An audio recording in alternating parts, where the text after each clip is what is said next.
दोस्तों, वैसे तो हमारे देश के अंदर बहुत से राजा हुए हैं, लेकिन एक राजा एक ऐसे गुजरे हैं, जयसिंह प्रभाकर जिनका नाम है।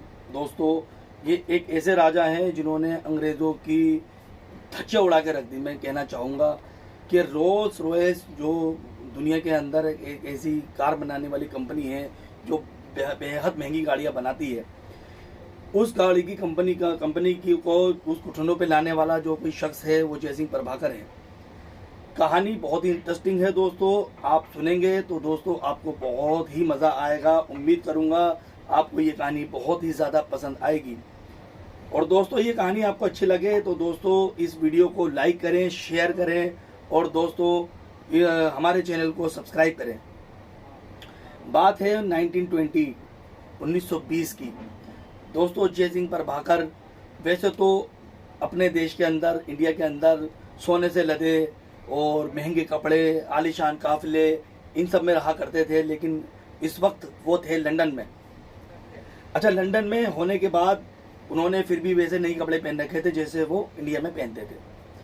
तो दोस्तों, उन्होंने पहन रखे थे बहुत ही सादे कपड़े और लंदन की सड़कों पे ऐसे ही दोस्तों वो घूम रहे थे। तो उनकी नज़र जो थी एक रोल्स रॉयस के शोरूम पे पड़ी कि तो उसके अंदर कुछ गाड़ियों को देख के जो है वो बड़े ही आकर्षित हुए कि बेहतरीन गाड़ी उनको जो है वो शौक रखते थे इस चीज़ का, जयसिंह प्रभाकर। तो जयसिंह प्रभाकर से रहा नहीं गया और वो घुस गए शोरूम के अंदर। शोरूम में घुसने के बाद वो सिर्फ उसी गाड़ी को निहारते रहे जिस गाड़ी को वो लेना चाहते थे। तो दोस्तों, हुआ यूं कि पास में खड़े एक सेल्समैन, अंग्रेज सेल्समैन से उन्होंने फीचर्स बताने के बारे में कहा, लेकिन उस अंग्रेज ने उनको ऐसे देखा कि ये तो कोई गरीब भारतीय लग रहा है सादे सूदे कपड़ों में। तो उन्होंने जो उस सेल्समैन ने जो है उनसे बहुत ही बदतमीजी से पेश आया दोस्तों। तो दोस्तों, पेश आने के बाद जयसिंह प्रभाकर जो है उस बदतमीजी के बाद भी खामोश रहे, चुप रहे और उसकी बात सुनते रहे। लेकिन काफ़ी देर बेइज्जती करने के बाद उस सेल्समैन ने जयसिंह प्रभाकर को उस शोरूम से बाहर निकाल दिया। लेकिन जयसिंह प्रभाकर जो थे अपने गुस्से पे जो है बहुत ज़्यादा कंट्रोल करने के बाद अपने होटल पहुँचे और गुस्से के अंदर जाके जो है अपने राजा वाले रूप में आए और राजा वाले रूप में आके उस होटल तक, ये उस शोरूम तक, जो गाड़ियों का शोरूम था उस तक ये खबर पहुंचाई कि जो है अलवर के जो महाराज हैं वो आपकी गाड़ियां जो है लेना चाहते हैं, आपके शोरूम में आना चाहते हैं। तो उस शोरूम के बाहर जो है एक रेड कारपेट जो है बिछाया गया और सब ने जो है उनके सम्मान में अपना अपना सर झुकाया। तो उसी वक्त जो है महाराज ने 7 गाड़ियां ऑर्डर की और 7 गाड़ियों की पेमेंट हैंड टू हैंड करके कहा कि इन गाड़ियों को फ़ौरन इंडिया भेजें, और साथ में उस सेल्समैन को भी जिन्होंने उनकी बेइज्जती की थी। ठीक है दोस्तों, तो होता यह है कि दोस्तों वो गाड़ियां इंडिया पहुंचने के बाद राजा जो है अपना खेल स्टार्ट करते हैं, उन गाड़ियों को दे देते हैं नगर पालिका में और नगर पालिका के लोगों से कहते हैं दोस्तों कि इनसे अब कचरा उठाने का काम आप करें। इतनी महंगी गाड़ियों से कचरा उठवाने का काम सुनकर वो सेल्समैन की पैरों तले दोस्तों ज़मीन निकल गई और ये खबर आग की तरह जब उन गाड़ियों से कचरा उठवाया गया तो ये आग की तरह पूरी दुनिया में ये बात फैल गई। और यूरोप और अमेरिका के लोगों को, जब ये ग्राहकों को जब इस बात का पता चला कि रोल्स रॉयस से इंडिया अपना कचरा उठवाता है, तो अब पहले जैसी शाही उस नाम में नहीं बची।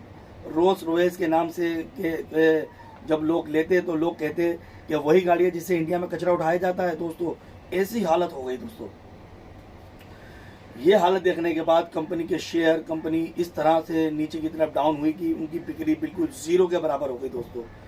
और उसके बाद उस सेल्समैन को रियलाइज़ हुआ दोस्तों कि मैंने इस आदमी से बदतमीज़ी करके और इस आदमी से भिड़ के मैंने बहुत बड़ी गलती की। तो कंपनी जब अपनी साख नहीं बचा सकी दोस्तों, तो उन्होंने महाराजा को एक पत्र लिखा और उसमें उनसे माफ़ी मांगी और कहा कि इस गलती के लिए माफ़ी चाहते हैं, और उनको 6 रोल्स रॉयस और देने का वादा किया, वो भी बिल्कुल फ्री। महाराजा का जो काम था वो पूरा हो चुका था दोस्तों, इसलिए उन्होंने कचरा उठवाने का काम जो है गाड़ियों से बंद करवा दिया और उनकी गाड़ियों से कचरा उठवाना बंद करवा दिया और उनको माफ़ कर दिया। तो दोस्तों, और महाराजा जयसिंह की कहानी से हमें ये सीखने को मिलता है, कभी भी इंसान को उसके कपड़ों से, उसके लिबास से, हमें उसकी सादगी से जज नहीं करना चाहिए दोस्तों। अंदर से कुछ और लोग हो सकते हैं, बहुत जो बड़े लोग होते हैं बहुत सादा जीवन जीते हैं, पावरफुल लोग जो लोग होते हैं वो बहुत सादा जीवन जीते हैं। कभी भी किसी से हमें उलझना नहीं चाहिए दोस्तों, कभी किसी के साथ बदतमीजी नहीं करनी चाहिए। क्या पता वो शख्स अंदर से क्या अपने अंदर पावर रखता है, क्या पता वो किस ओहदे पे बैठा हुआ है जिससे हमें बहुत नुकसान हो सकता है दोस्तों। उम्मीद है दोस्तों ये कहानी आपको अच्छी लगी होगी, और अगर कहानी अच्छी लगी दोस्तों तो वीडियो को लाइक करें, शेयर करें और मेरे चैनल को सब्सक्राइब करें। और आपसे अलविदा लेना चाहूँगा, नेक्स्ट वीडियो में मिलते हैं, तब तक के लिए गुड बाय।